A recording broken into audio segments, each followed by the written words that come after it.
Hello Mousers! It's been a while, but in the time that I've been away we've had a breath test for cancer, a baby's been cured of HIV, we've got actual plans for building a colony on Mars, and everything's going great. So I'm thinking perhaps in the middle of summer I'll probably have 2 weeks off and come back and hopefully world peace will be sorted out. Well, one can dream.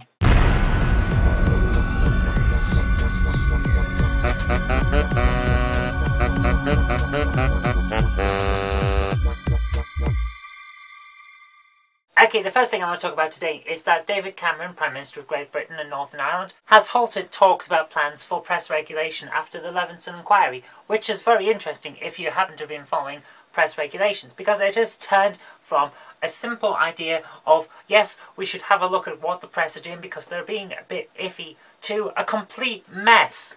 There is so much going on that there's groups over here that want this, that and the other. There's groups over here that want this, that and the other. They both claim that they're wanting the same thing, but they're not, and it's turned into a complete farce. For example, we have the Hacked Off campaign, which is suggesting that we should be putting it into place all of the considerations that Levinson put forward. But they're not actually saying that. When you look at their documents, they're wanting stern press regulation by the state. But they're couching it in terms that suggest that they're not wanting state regulation of the press, because we all know that state regulation of the press is not a good idea. The Levinson inquiry suggests that we have some kind of stricter policy regarding the press, and that we should have some sort of very strong self-regulation with some state backing where necessary, which sounds a bit like state regulation of the press to a certain extent, but is actually a bit better than that. It's basically, we're going to have the same sort of agreements that we had before, but now we're going to have some more legislation that allows us to actually back up what we're claiming we're going to be doing. Now that's good. Hacked Off is actually wanting state regulation of the press to protect their members' interests, and that's not good.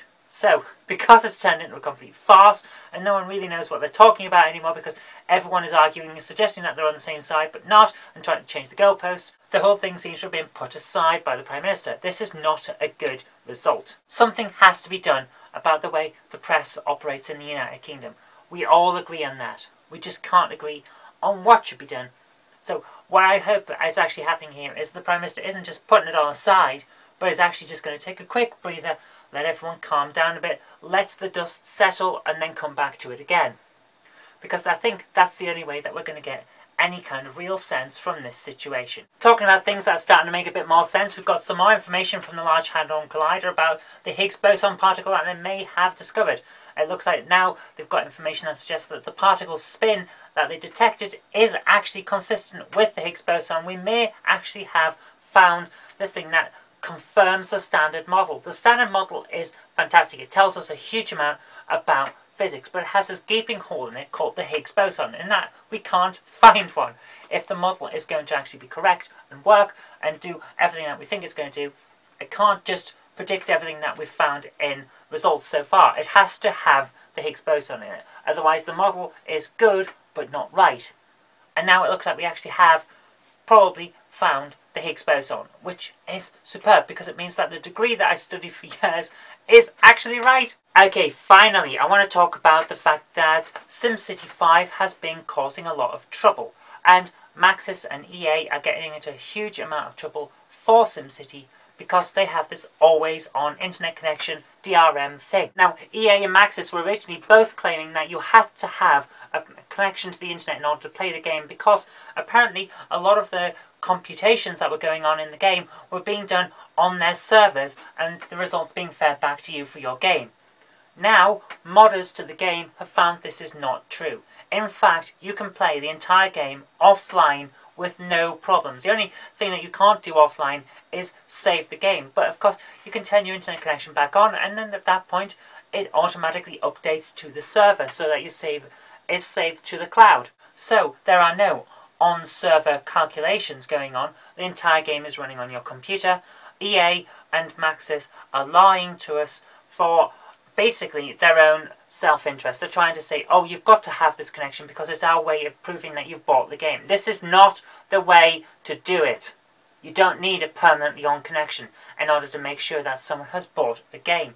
How about, oh, I'll just connect to the server, verify it, and come back off. If that's what you want to do, if that's what you want to do about being stupid about DRM, DRM does not work, especially in this way. This is the big problem that we have with piracy at the moment. You are ruining the game for the people who actually buy it. The pirates aren't going to be connecting to your server. This mod has already proved you don't need an internet connection. So the pirates aren't even coming close to your server, they're playing without it.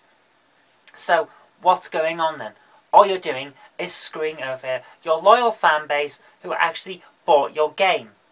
Don't do that. Don't be that guy. I think this is actually going to show that unless there's a major rethink about how these DRM methods work, this may be the end of big games with always-on connections, because it's just not viable. People are going to stop buying your stuff if you're going to screw them over like this. That's as simple as that. Okay, that's all I want to talk about today, so thank you very much for waiting over the off period. We are back now. I've said that before, but it is true, because now I'm not having to spend day upon day upon day fixing websites that shouldn't have broken. And if you want to know what that's about, you can have a look at my vlog, which I'm going to be putting on my other channels at JKR, and I'll go into that in a bit more detail. Don't worry, I'll keep it relevant and interesting for you, so you can actually enjoy what you're watching. But until next time, thank you very much for watching. If you did like this, remember to click the like button, share it with your friends so that they can see what's been going on in the world as well, and subscribe for future videos. But until next time, I've been Kirk-Robinson, you've been watching the Knob Mouse channel, and I'll see you tomorrow.